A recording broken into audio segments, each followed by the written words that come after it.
All right, Mark, welcome to the podcast. How are you doing today? Yes, Sean, doing great. Great to be here with you. It's a pleasure to have you on. I've been seeing some of your posts pop up, and I had some questions for you. So I thought, why not get you on and have a little exchange? For the few people that don't know who you are, can you give us a brief overview of who you are and what you do? Yeah, absolutely. So I currently work in the Lake Oswego School District in Portland, working with two high schools, and then also working with like a middle school, and then hopefully within the next couple of years we'll work with grade schools. And I live here in Portland with my wife Deb and our small dog Remy. And I got into coaching actually back in 2000 because I was seeing like a lot of weird injuries within the high school athletes out here. Mhm. Uh, so reading about, injuries in the paper, like, broken femur in a cross country runner. Um, Three girls from one school had anemia. And, Well, there was another gentleman, he was a high school, like they were touting him as like the best 400-meter runner to come out of Oregon. But unfortunately, he only was able to go to one state track meet because he had severely pulled hamstrings the other 3 years.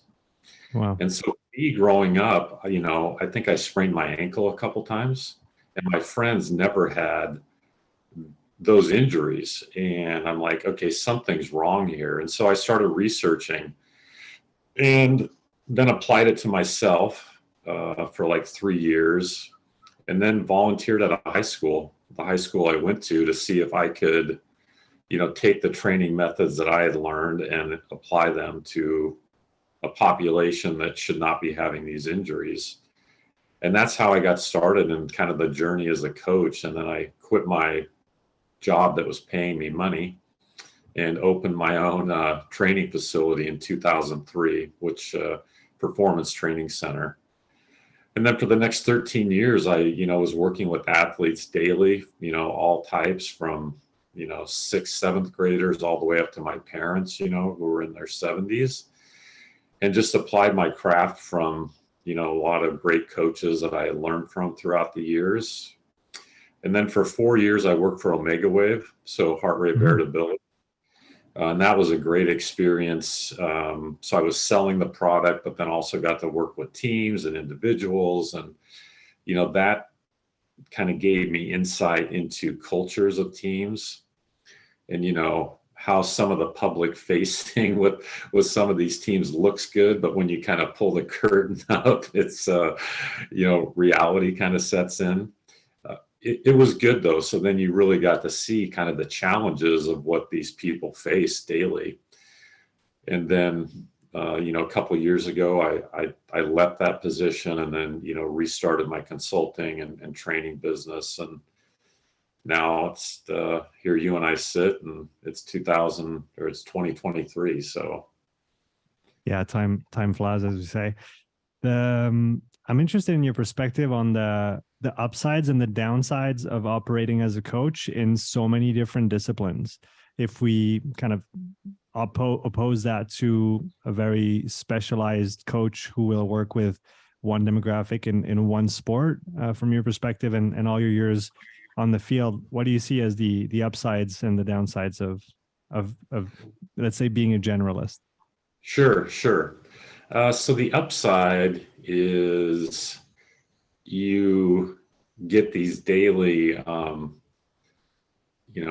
different questions, different issues coming up with athletes that are, full spectrum. So you're getting, a multitude of different things that you need to address from, the specific sports training they may be doing, from the training that you want to impose upon them.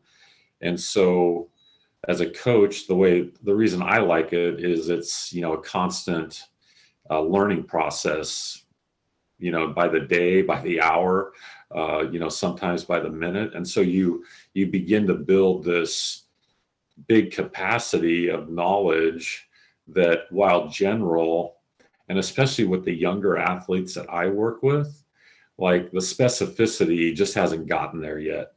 And so those learnings that you know learn can be applied across a lot of the population that I see.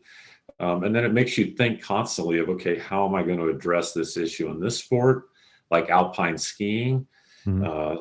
So what's the test battery for young athletes at that age? Okay, I see what the Norwegians do, the attacking Vikings. I do research. Okay, there's a junior, test protocol. I research that. Okay, I'm going to apply it, with the ski teams that I'm working with. Okay, I never knew that those tests actually even existed. Okay, the science behind it. So now you go down these rabbit holes of, making sure that those tests are correct, and you learn a whole bunch from just watching, say, one video. And that's why I like being a coach, because you are constantly learning. The downside to it is that, you constantly have to be, on your game and not, taking tests that one guru says that, may not even be close to what, these people need.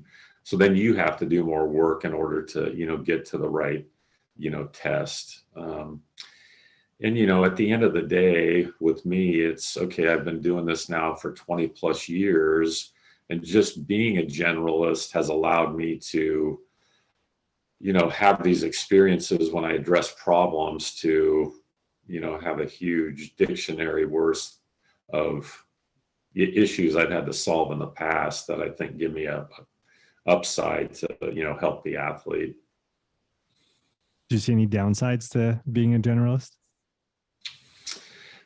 Sometimes I do, because, say I'm working with, 60 kids through 7 sports.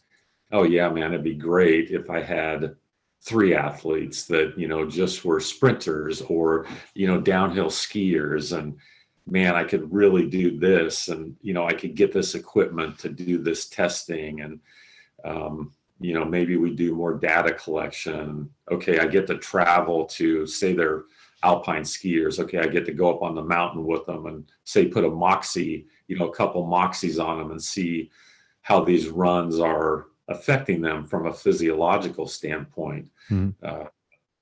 So yeah, so sometimes the generalist doesn't allow me to specialize in one area that maybe I would really want to dive into.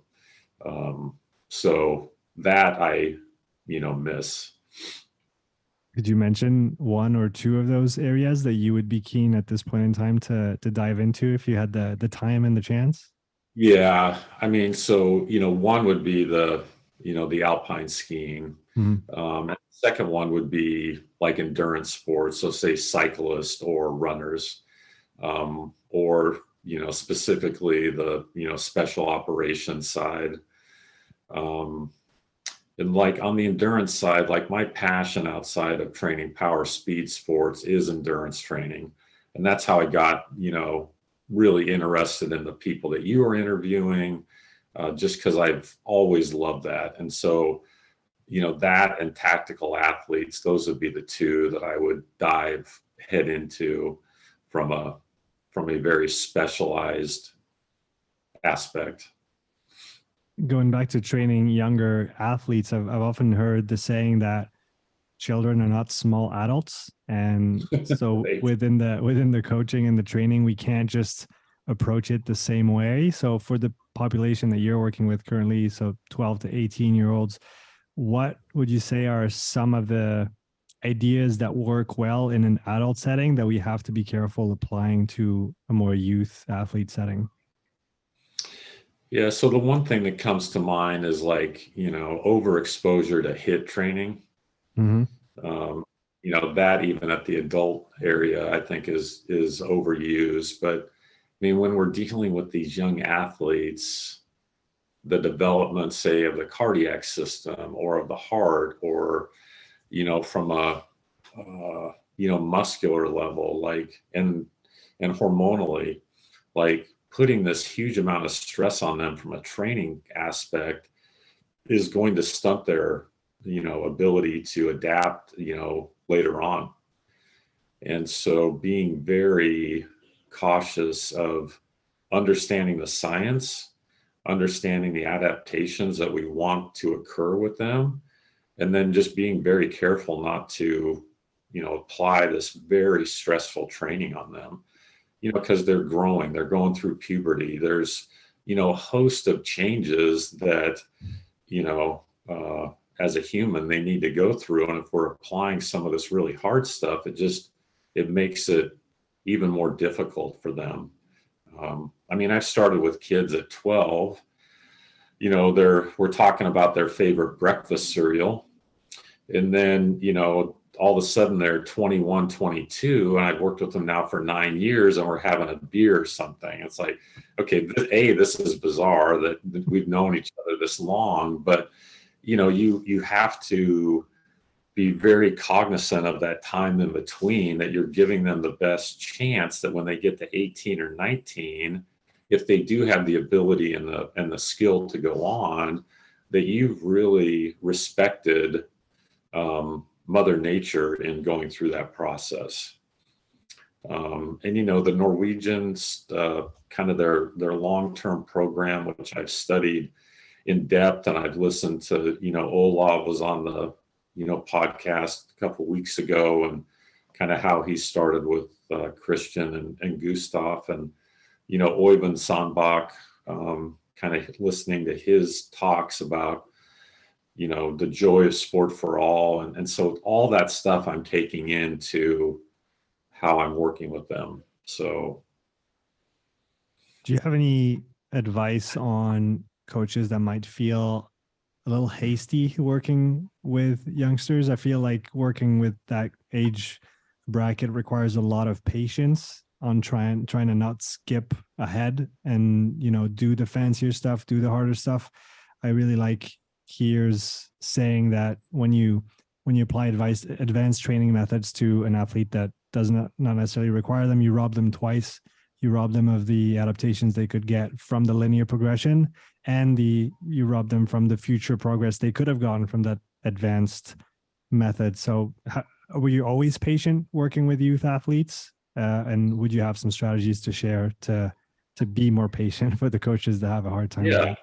No, and that's a great question. The way I look at it, so, and especially now with, say, social media or, parents, like, they complain when the athletes are older about, oh man, he doesn't do that right, and these kids are so hard to train, and I got to retrain them because their squat form is weird or they run weird. And it's like, okay, I want to then slow that progression down. And I honestly think that the best coaches need to work with the younger athletes, because those are those most precious years where a lot of the development goes in. And so that's why I've always thought about the session today. I want to give them that it's so enjoyable that they want to come back tomorrow, and that they want to keep coming back the next day. And so coaches talk about athletes being patient and putting the work in, but a lot of them don't embody that message. And so my thing is, hey, this is a long-term thing. This is not a 3-week speed camp. This is not a one-day seminar. This is a long-term thing, and here are the reasons why. Here's what the data shows. Here is, say maybe some other countries did it, and here was their success. And then kind of understanding the situation that some of these kids are in. And then, at the end of the day, it's kind of up to them and the parents to, buy into it. And it's my job as a coach, and then if you are working with this population, to understand why it's so important to slow it down. And I've had I think 10 athletes that started with me between the ages of 12 and 14 that made it through all the way up to their mid 20s. And out of those 10, I had 3 that went professional. Mm. And so, hey, I mean, we talk about doing hard work in training, right? Do the zone 2. It's boring, but you have to do it. And as a coach working with this population, it's like, and to me, it's not boring, but you have to do the work in order to make them better. And it's going to take time. Do you use, you mentioned using numbers, statistics, research as arguments for this work? Are those the same arguments you will use with the youngsters, or do you have another angle or other angles you can approach them with? Yeah, so with the younger athletes, there are some basic numbers that we would use, whether it be a 10-yard sprint or a 20-yard sprint, say push-ups, maybe a 400-meter run or something like that, things that are just very basic. And then moving that, working that back to, okay, here's what, our older athletes, did in that process. So having some measurements at the beginning that kind of anchor the program. Mm-hmm. And then talking to them about how the training is going to work at that young age. So I had 5th, 6th, 7th, and 8th graders yesterday, and we did a strength session. And I'm talking to them about how this will help, your sport, how it'll help your, push-ups. So when I'm doing session introducctions, working it back to, okay, this is going to help maybe on some of the testing that we've done. And then, retesting, say, 8 to 12 weeks. So then they begin to build this internal motivation on certain things. And that's another big part of my coaching is how can I build that internal driver for them? Not external, but internal. And then making that as enjoyable as possible and as competitive as possible for the certain age groups. So then they keep coming back to put the work in to, get better. You retest. I mean, so it's just this constant, evolution of, working them towards a certain goal. I want to talk about GPP versus specific preparation. Yeah. What proportion of how much specific do you let seep into, teenage athletes' weekly training relative to a sport that they're doing now? Maybe considering, their potential in that discipline right now, or where you want to see them in 10 years. How do you balance that out? Yeah. So, I mean, with and an example, I'll use our older football players. They're like, say 14 to 18. The specificity right now is them playing football on their own as a game. And that isn't even that specific per se.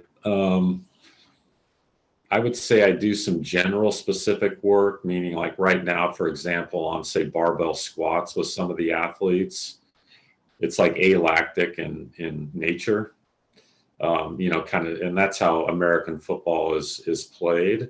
But we're talking, maybe 17 efforts a week at that intensity.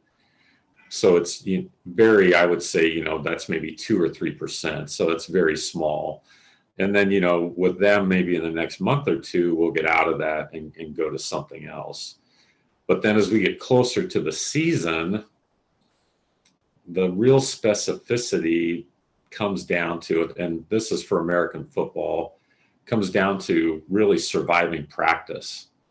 And so, understanding the demands of practice. And, Kier, rugby strength coach, was kind enough to kind of share some GPS data from his time at William and Mary on distance, on, high speed running. And so that's what I use as we get closer to the season on the conditioning side, on the, on the play, how much rest in between, because that's what they need to really prepare for. But that's and towards the end, and that may be 4 weeks out of, say, a 50 or 48 week year. The rest of it is just very, very general. And with the younger kids, it would be even less. It may be 2 weeks, maybe 3 weeks at the most. And that is like, you have to be careful because you don't want to over exert them at those young ages. So it really becomes what does the sport demand? But then even further down, what are the practice demands? Because typically they don't match up. Right. It's it's pretty interesting when you think about it like that. Yeah. I mean, because, like if you're working in endurance sports, like, the demands of the sport are, pretty clear cut, right? If you're a Tour de France cyclist, you're training, your sprinter is very specific compared to the guys that are doing, GC and triathlon, the different distances. But in some of these team sports, the knowledge of the team sport coach on really what the true demands are don't really match up with kind of how the practices are. That's something that Kier helped me a lot with early on when I started working with the local rugby team here upon coming back from Canada a few years ago, and going through all the material on the Strength Coach Network, non-sponsored plug, by the way. It just forcing you to really look at the sport for what it is, and like you said, look at the GPS data. I'd found a nice a paper that was looking at, it was not professional. It was, I guess, still a good level of rugby in England, but it was not professional because obviously the pros don't operate the same as an amateur team on the field, and it was really enlightening to think about those and the stark difference between the forwards and the backs, and it's almost like they play a different sport. Obviously now it's getting closer and closer together, but still, from an impact perspective, from a time, scrummaging and wrestling on the ground, it's quite different. And I think that understanding the sport's demands for what they are was probably one of my biggest aha moments, and really helped me move forward with that. Yeah, and and I think at least in America, with some of these sports, like the training is so built on tradition, at certain levels, and then new technology comes out, and then all of a sudden, that's the shiny object that, that say a high school coach looks at, and, they just go to a granular level on one data point when like human performance is so much more than that. You cannot base your conditioning, say, off of, my guy that's running 22 miles an hour, and I'm going to get my conditioning in practice. Like, the human body just doesn't work like that. But because of their just the simple knowledge on, say, this one tech, that's how they drive the program. And then at the end of the day, the athletes, like, there's so much more upside within training that you can utilize to make them better that it's just forgotten. So would you say that we're slowly maybe emerging out of a phase or of a cycle of hyper specific focus on different sporting activities and the way that athletes should be trained towards maybe a more balanced approach between the general preparation and the specific sport preparation? Sometimes I read stuff and I think, yeah, maybe it's happening. And then again, then you read stuff and it's like, okay, we're still back in, 2000. I mean, if you look at certain debates, like, the Olympic lifting in American football, like when I started reading Elite Fitness in 1995 or whatever, it was debated then. And then, you could go on Twitter and find the debate still there, which is, extremely humorous. the conditioning aspect, aerobic training for team sports now. I think sometimes it is. I think, other times it's just, coaches like are fixated on output too much, which, it's important up to a certain point. It only tells part of the story. So what are the internal metrics that you can measure now, like that are extremely inexpensive, that can help you, with the athletes, overall health and well-being, and really become an athlete-centered approach. And fortunately with me, like I started with HRV in 2003. Okay, that was the first purchase I made. And so I started testing athletes back then, and that guided our training. Like I would see HRV, we would make adjustments, then we would deep dive, say it's, athletes having a sleep problem. So, it was allowing me to be proactive in allowing these athletes to perform well in training or back off. Mm-hmm. So I was fortunate there. So I've always had the technology around, and then how do you analyze it then to drive performance and training changes on a daily basis? And I do that now. I mean, I have the football team on, HRV for training. I look at the data in the morning. I'm making changes that are appropriate, I feel, talking to the athlete, using subjective measures. And I don't know if, and now Moxie that I use. So to your question, Sean, I think sometimes it's changing, and then others, again, it's just kind of this output base that is only just a small portion of it. Now, if we talk about the importance or the place of low intensity continuous training for disciplines that are not necessarily endurance sports, personally, I've had great success implementing some of this work with CrossFitters, with MMA athletes, and other sports. First part of the question is, why is it a good idea to include this kind of activities for non-endurance athletes? And then the second part will be, what are the limits of including this type of work as a general means of preparation for non-endurance athletes? Sure. So I think, the first part of your question is when we are looking at the health and well-being of the athlete. And I go, the joy of sport and this athlete-centered approach, I have 12 to 18-year-olds. My main focus a lot of the time is training them properly, educating them, so when they get older, when they get into their 30s, 40s, and 50s, they have a strong foundation on being healthy.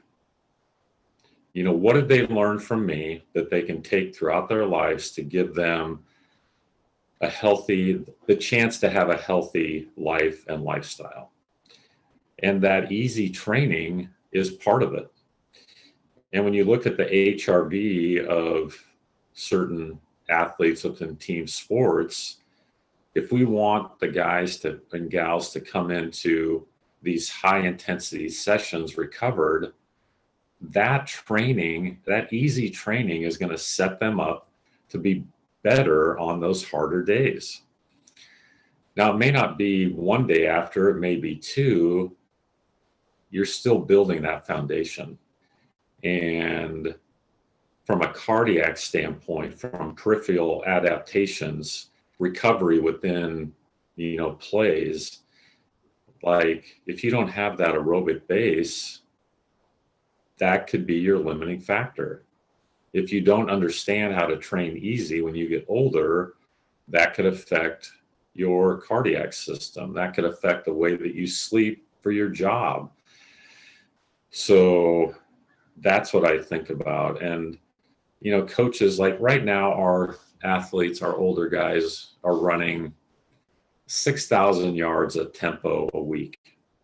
Okay, that's barely over a mile. Barely over a mile.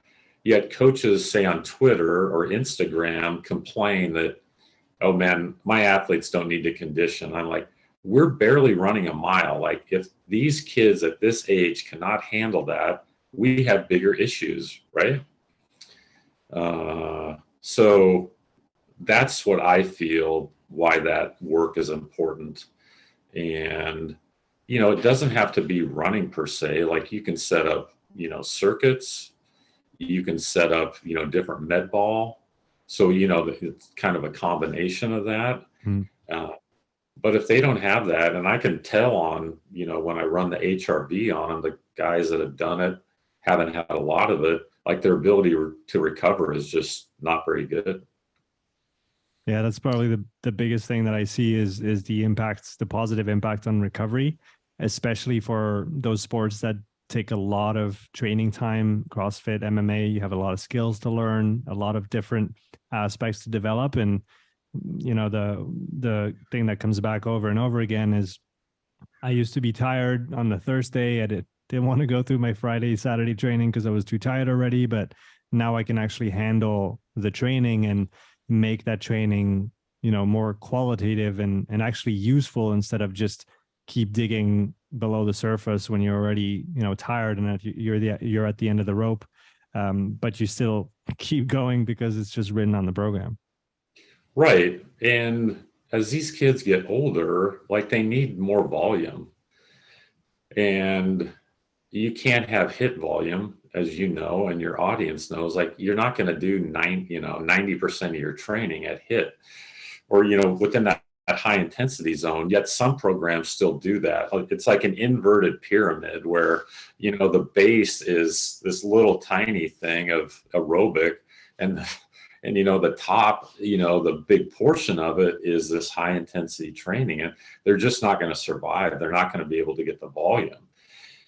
And so, now within our weekly schedule, some of the athletes are getting, 10 to 12 hours a week within 5 days.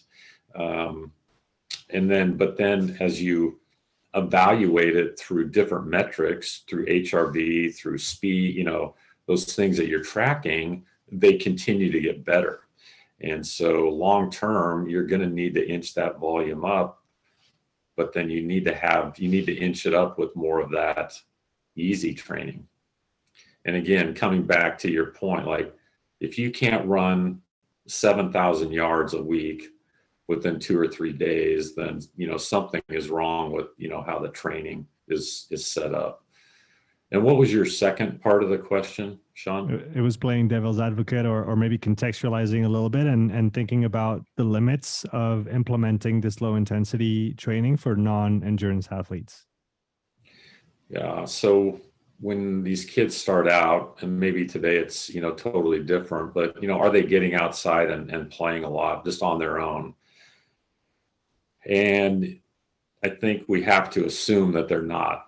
And especially when COVID hit and the lockdowns and things like that, like, these young kids, like, their world was kind of broken up, and this being able to go to school to, say, get PE was broken up. And so they didn't get a lot of it. And so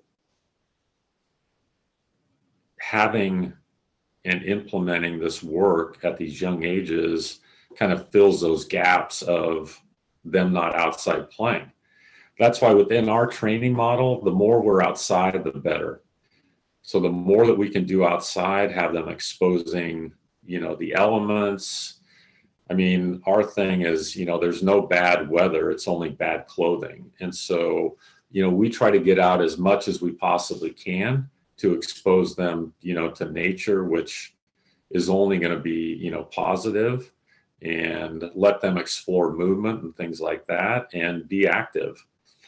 And so the devil's advocate on, is it worthwhile for team sports? To me, that question kind of goes out the door. It's more, is it good for them as humans? And yet the answer to me is absolutely. So if they're outside, they're enjoying it, they're with their friends, they're laughing, it's raining, they're laughing about that. Those are only great things for improving. Do you feel like this? Sorry, go ahead. No, that's it.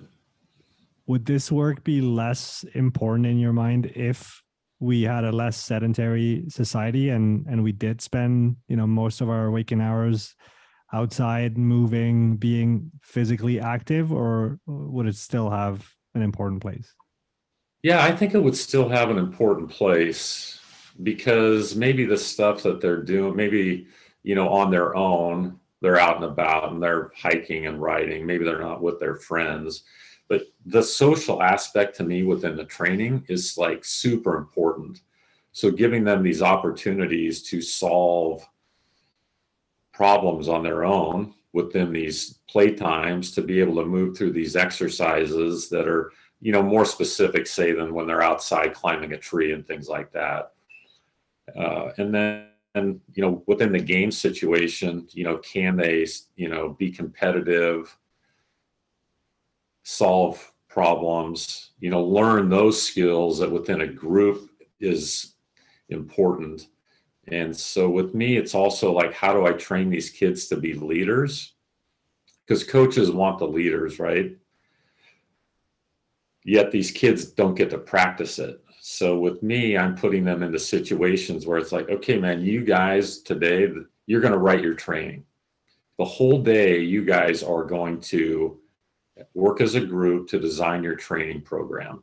I don't care what it is. I'm just here as a safety monitor. So then it puts them in these situations to work within a team unit, write the training, do it on their own, kind of, monitor each other. And so it's, you get 4 or 5 things checked off on a box that they're not going to get by doing 3 sets of 10 in the weight room of bench press. So that's the way I look at that part of it. If we stay on the low intensity work, but we switch demographic and talk about tactical operators, how do you approach this kind of work with those folks? Yeah, that's a great question. And I've been working with tactical athletes for about 20 years. And it's a very interesting demographic because with me, the ones that I worked with were always working up to selection. So, they were young, they hadn't seen combat, and, maybe some of them weren't, very fit. So, I would have, certain battery of tests that I would do with them that would be specific to the testing that they're going to be doing for their branch of military, whether, SEAL intro is different than, say, the Air Force and Green Beret and all that. And the biggest limiting factor with that population at that age, it goes back to the aerobic system. And so, you're starting at, say, 20 minutes, 3 times a week. And when you understand those jobs, they are very stressful. Like, people say in sport, well, we're going to go to war today. It's like, well, no, you're not. You're playing a game, that some of you get paid for. So it's not war at all.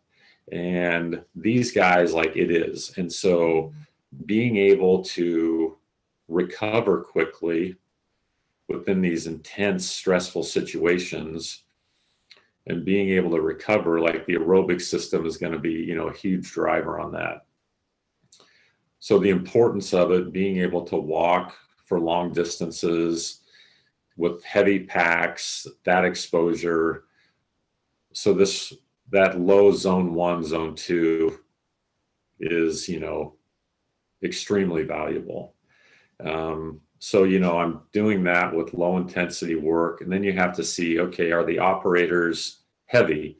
Are they 200 plus pounds compared to some of them who are, say, distance runners or something like that. So now the modalities for that change.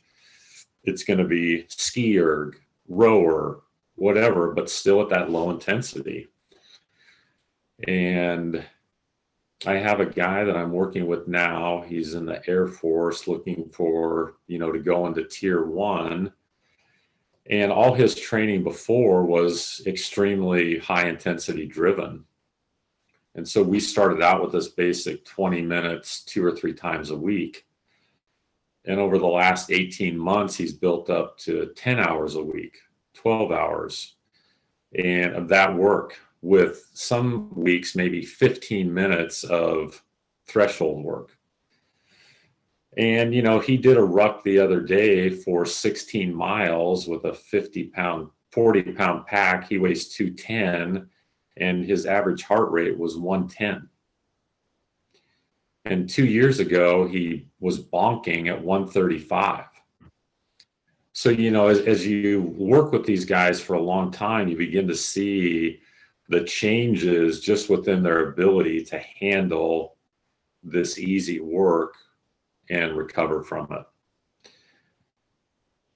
What would be your advised rate of progress on the volume for those operators? You talked about, 3 times 20 minutes, and over 18 months, he's at 10 plus hours. Do you have kind of a rule of thumb as to how to progress that either week to week or month to month? Yeah, so especially with working with these tactical population, to me, it's like extremely individualized. So the things I look at are, one, what is their job? So these guys are in the military, they're doing this on the side to get ready. So how many hours are they working a day, and what is their availability to training? So that becomes one. I mean, I just had a meeting with another guy that's a Navy SEAL, and his training week, like, he has at certain times more time, like he could spend 15 or 20 hours a week. Now, again, I'm not saying I'm going to use that. So the job is number one. How much time do they have? Two, like, where are they in the country or the world, and what do they have access to? And so those two things, and then body weight, again, like, how much on-feet stuff can they handle? And is the other volume going to, be the limiting factor? So it could be starting out, say, 2 hours a week. And because the way their job goes, say they have weekends off, okay, maybe we progress, say, 3 to 10% throughout the week over time. When you're doing 3 hours a week, that's, you're putting on maybe 12 to 18 minutes a week. It doesn't sound like much, but for some of these people, it is still a lot. So again, then you're backing that up with HRV. How does that look? Then how are their times on the slow runs? What is their heart rate response? And then putting that all into, okay, man, 18 minutes last week was too much, or it wasn't enough. So maybe you build it up even a little bit faster. How often are they getting sick? Is that a problem? Is air quality and where they're at a limiting factor on getting outside? Mm-hmm. Okay, now they go inside. Are they getting bored with the work? So it's, is it counterproductive? So all these things kind of go into the design of how I'm progressing it. And also, man, these guys are so type A that, if they could handle 1 hour a week and you told them to do 20 the next week, they would do it. And so that's the other part with them is, slowing them down to, take the long road ahead outlook at it. And then you can do stuff in the weight room to improve oxidative capacity as well. And so, I take that into consideration too. So I really like the idea of rucking. And how would you apply that outside of a tactical demographic? Is that a modality you find yourself using with other types of athletes? I mean, like you said before, outside is always good, and I feel like that's a great way to spend time in nature, ideally maybe in the forest, in the mountains, and actually revitalize yourself as you're doing this work as well? Yeah, so I've used that. I actually use it right now with, all sports.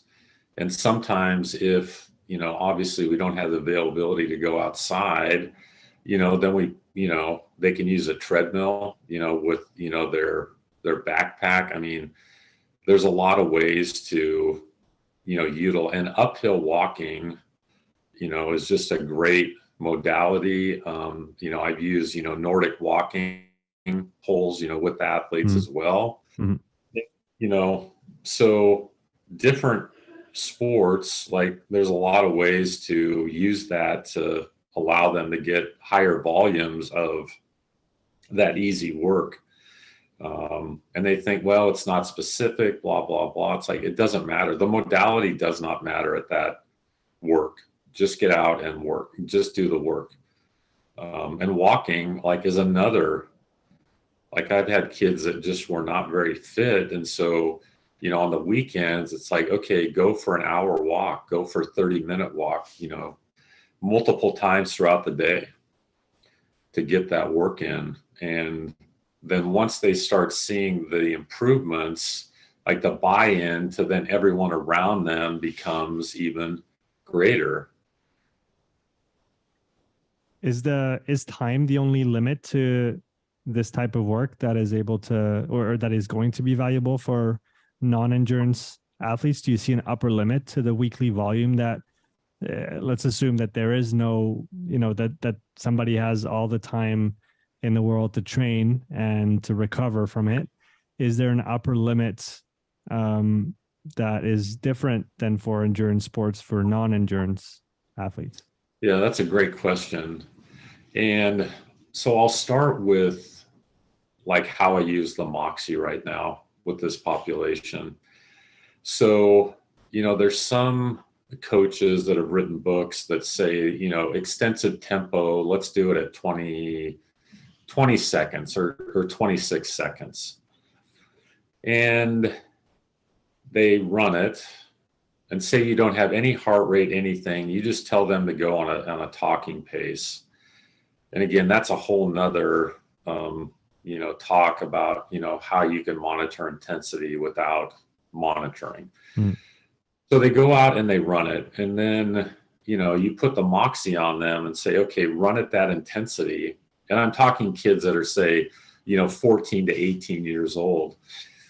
And then when you get the Moxie data and you see it after the run and see like SMO2, just really, on a steep dive, when you're, looking, at that supply, say, to go up, it's like, okay, that running that we thought was extensive is too hard for them. Right? And so, using this tech to then, okay, do we need to slow it down to get the right adaptation and right intensity that we're looking for? So I found that very interesting with the Moxie. It's like, okay, well, now we need to work it backwards to, okay, do we need more strength work to allow you to run at these intensities and get the right physiological response?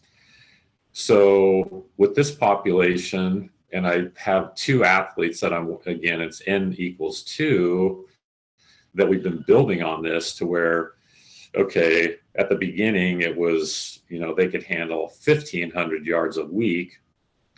Okay, we're doing strength work. We're doing all this general work. Okay, now after 4 or 5 months, they can do, say, 3,000 to 3,500, and the response is good. Mm-hmm. So then to your question, say I wanted them to do 15 hours a week of easy training. Okay, with the running, it's only going to be, say, 30 minutes because I've seen how they respond after that time. So then the other work would be, say, walking, for the next, for the rest of the 12 hours. And to say there's an upper limit on that work, I don't know. I mean, the cost benefit, would the kids even want to do, 15 hours, you know? So then it comes down to, what is the athlete willing to put in? And maybe the 15-year-old, is just their mind will only allow them to do, say, 6. But then maybe if they get older and they see the benefit of it, oh yeah, man, I want to do 12.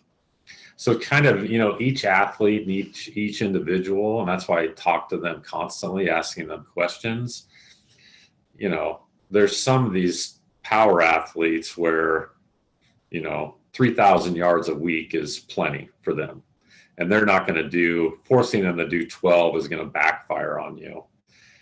So I think it just comes down to, say, the individual as well. Yeah, it's interesting. You mentioned the willingness, obviously, of the athlete to put in the work at the end of the day is going to be the limiting factor. It reminded me of Niels van der Poel's work and how he just understood that this is what he had to do. And 5 days a week, he just went to ride his bike 6 or 7 hours, and he did that week after week after week, and that allowed him to then, put in all that intense work and then on the ice again, go and break some records and take some gold home. But it took, him to skip a whole competitive season and dedicate a whole lot of time to doing that kind of work. But I guess, you really have to have the vision if you want to do it like that. Yeah, and I mean, Niels is a great example, and I actually use that with our athletes. Some of his video clips. I think that project that he did with Johan, and especially his talk with Steven Seiler, I mean, that may go down as one of the greatest a podcast and training diary that we'll ever see in our lifetime. And his willingness to do the work for 13 months of that aerobic training is just unbelievable. And how he got through it mentally, and so I think those examples, and I know Niels wasn't the question, but I mean, using those examples to then come back to these younger athletes, like, hey man, this is what this guy did. This was his thought process. Like, you may not be there, but here's what he did. And so I think those things as teaching tools, as education, as, motivation, however these kids, find it, are gold in my opinion. I would definitely agree with you. Mark, we have a few questions from Twitter that I want to ask you to bookend this conversation. George is asking, he said, I would like to have tips and advice on setting up a testing lab. What are the minimum tools, technologies, and tests required in regards to helping athletes reach their performance goals in endurance sports? Yeah, that's a great question. I think number one to me is, being able to do those step tests especially with like the Moxie, are like invaluable. Lactate, like I've never done that, just because to me it's just, too invasive. And I just, are you getting the collection right? And I mean, there's, a host of things, and maybe those guys that do it all the time, so I think having, Moxie, obviously having, heart rate, are, two very basic tools that you can use to get a lot of data to then, work out a good program. And I think sometimes, especially when we're younger, and I was guilty of this as well, is there too much incoming data to make, good decisions for the athlete? And so that's why I just started with Omega Wave at the beginning. So HRV was the one technology. And so with testing athletes in a lab, and especially if you're just one person, what's the least amount I can use to get great data to program the athlete? So that would be my advice. And I don't know if you have anything to add to that, because I've seen your stuff on YouTube and everything, and the way that you do testing is phenomenal to me. So I appreciate the compliment. I would definitely be in line with you in the way of just picking one to start and then understanding the one, and then if you want more dimensions and more perspectives, adding them along the way. But I definitely don't recommend people start with measuring everything all at once, because it's just going to be a mess and you're not going to know what to do with it. So, like you said, pick one tech, understand it well. The most important for me would probably be to say, understand the limitations of the means you're using, because every method has a limitation. And Yeah. the more cognizant we can be of those limitations, the better we'll be at interpreting and not over interpreting or overextending ourselves in the interpretation process. Yep. Absolutely. Absolutely. So that's, and it's funny, you know, I started with the Moxie. I kind of went the opposite of what most people do in the testing world, simply because that's where I kind of started getting interesting in that Yeah. stuff. And I was following Evan Pycon and those guys. So I started with Moxie, then I added the VO2 Master. Now I added lactate, and having everything is really interesting. But if I had to do it again, I would probably do the same. Just do one at a time, understand it well Yeah. enough, and then you can add dimensions if you're interested. Yeah. Yeah. Absolutely. Fantastic. Isaac says, looking at Mark's guide for zone 2 training, he recommends staying at least 10 beats below aerobic threshold or threshold 1. Is this to give excess overheat due to heart rate not being a perfect proxy for lactate threshold, or overhead, sorry, not overheats, or there are other reasons to train that much lower from zone 2? Thanks. Yeah, I think, yeah, I saw that question yesterday, and I think at one time I put up just a lot. I think the reason I put that up was just, you know, the multitude of how people kind of look at, you know, heart rate training. Mm-hmm. And what I found with non-endurance athletes is that lower is better. And so if the range is, say, 55 to 72, you know, I'm going to tend to be, say, 55 to 60 or 55 to 65. Mm-hmm. And it goes back to, if it's that low, then they can come back and do it again tomorrow. Just because if they don't have that background, like their chance of, you know, spiking, say, lactate, for example, like it's just going to be, they're just going to go high at the beginning. And so I'm always conservative with that. And then, because what I've done is, like, some athletes, yeah, I've trained at, say, 72%, but then over time, like, they just seem to get run down. So then I just started moving it further and further. And then at those lower intensities, they can do a lot more volume. So that's kind of my reasoning behind that. Now, endurance athletes maybe, you know, are obviously going to be totally different. Mm-hmm. Even then, though, like, I watched these YouTube videos of, like, these cross-country skiers like Johannes Klæbo and Jens Berman from Sweden. And man, their easy work is easy, like 120, 140. I mean, it's crazy how low those guys go. So to think that you always have to go hard, even in zone 2, I think is a myth. Yeah, the way I like to think about it is that under threshold 1, it's all about time spent and volume and quality. Once you go over, now we can start to think about, you know, the intensity itself. But before that, it's just let's just make sure we're sticking there. And like you said, for non-endurance trade people especially, you can drift really, really quickly because that system is underdeveloped. You kind of have an atrophy of type 1 fibers, if I may say so. And yeah. So you just revert back to what you know, which is, you know, going harder, and your body just can't even sustain 45 minutes of low intensity work at the beginning. Yeah, I mean, I watch some of these people post their polar data on Twitter, and they say, you know, my zone 2, you know, and the average heart rate's like 140, 150. It's like, no way, dude. That is not zone 1. That is not zone 2. Like that, you're doing it wrong. We've got a last question here. Kevin asks, what role or emphasis would you place on aerobic work for jumpers, long, high, and triple jump? Oh, man. That's a great question. So with the young, like, okay, so say I'm training, say, you know, a 15-year-old jumper, like they're going to do like a lot of general preparation work. And so part of that will be, say, aerobic work. Now, again, maybe it falls into, 1,500 to 3,000 yards a week.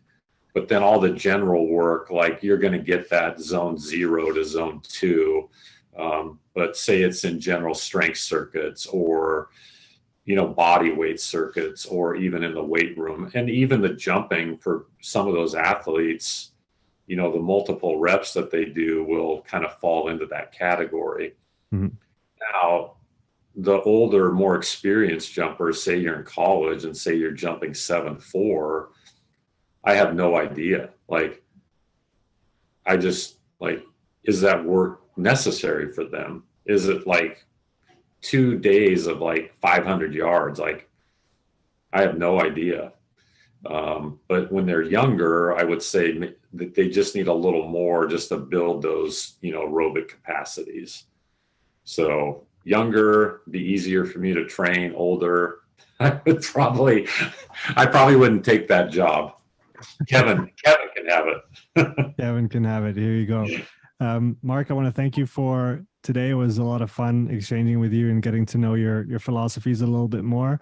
If people want to connect with you online or follow a little bit more closely what you do, where can they find you? Yeah, so my website is ptconline.co. And then I'm at Twitter at results_period. And Instagram is markptc. So those are the 3 places that they can get a hold of me the best. Well, that's great. Those links are in the description of the podcast for those interested. Mark, thanks again, and looking forward to chatting again sometime. Yep. Thanks again, Sean. Appreciate it. Thanks for listening to this episode. If you would like to support the podcast, please take a few moments to leave a written review and a 5-star rating on Apple Podcasts. If you want to watch this episode again, you can find the full video recording on my YouTube channel. You'll also find hundreds of hours of free content, all my podcasts, my thoughts of the day, structured presentations, and more. So don't wait, go subscribe, and I'll see you in the next episode. Take care.